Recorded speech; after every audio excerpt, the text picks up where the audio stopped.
ನಿಮ್ಮ favourite serials ಈಗ ಟಿವಿಗಿಂತ ಮುಂಚೆ ಸನ್ ನೆಕ್ಸ್ಟ್ ಆಪ್ ನಲ್ಲಿ ಜಾಲಿಯಾಗಿ ಎಲ್ಲರಿಗಿಂತ ಮುಂಚೆ ನೋಡಿ. ಈಗಲೇ ಸನ್ ನೆಕ್ಸ್ಟ್ ಆಪ್ ಡೌನ್ಲೋಡ್ ಮಾಡಿ ಮತ್ತು ಸಬ್ಸ್ಕ್ರೈಬ್ ಮಾಡ್ಕೊಳ್ಳಿ. ಬರ್ತೀನಿ ಅಂತ ಹೋದ್ಲು, ಬಂದ್ಬಿಡ್ತಾಳೆ ಇನ್ನೊಂದ್ 2 ನಿಮಿಷ. ಕಿರಣ, ಅಮ್ಮ ಸಮಯ ಮೀರಿದ್ಮೇಲೆ ನೈವೇದ್ಯ ಪೂಜೆ ಮಾಡಕ್ಕಾಗಲ್ಲ. ಹೌದು, ಮತ್ತೇನ್ ಮಾಡೋದು ಇವಾಗ? ಏನ್ ಮಾಡೋದು ಅಂದ್ರೆ ಮಂತ್ರ ಬರೋವರೆಗೂ ಕಾಯ್ಲೇಬೇಕು. ಕಾಯ್ತಾ ಇದ್ರೆ ಸಮಯ ಮೀರೋಗುತ್ತೆ. ಯಾರಾದ್ರೂ ಪೂಜೆ ಮಾಡಿ. ಹೌದು, ಏನ್ ಮಾಡೋದು? ಯಾರ ಹತ್ರ ಮಾಡ್ಸೋದು? ಅಮ್ಮೋರೆ, ಇವ್ರು ಮಾಡ್ತಾರೆ.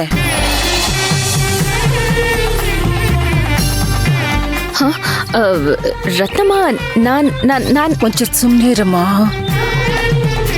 ನೀವು ಮಾಡ್ಬೋದು, ಬನ್ನಿ, ತೊಂದರೆ ಇಲ್ಲ. ಅರ್ಚನಾ, ನಮ್ಮ ಶಾಂತಿ ನಿವಾಸದ ಮಗಳಾಗಿ ನಮ್ಮ ಕುಲದೇವ್ರಿಗೆ ನೀನೇ ನೈವೇದ್ಯ ಮಾಡಮ್ಮ.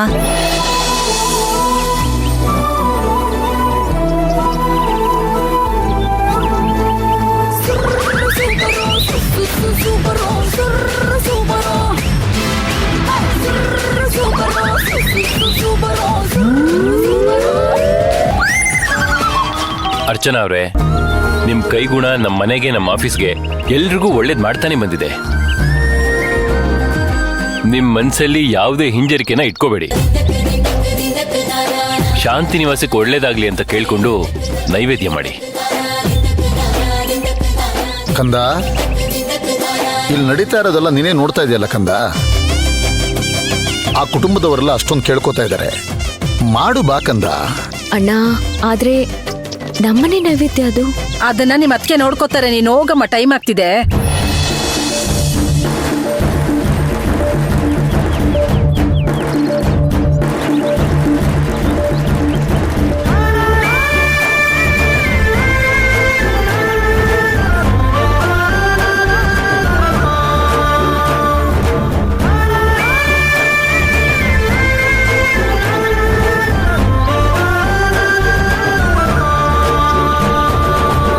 ದೇವ್ರೆ, ನಾನು ಶಾಂತಿ ನಿವಾಸದಲ್ಲಿ ಶಾಶ್ವತವಾಗಿದ್ದು ಬಿಡಬೇಕು.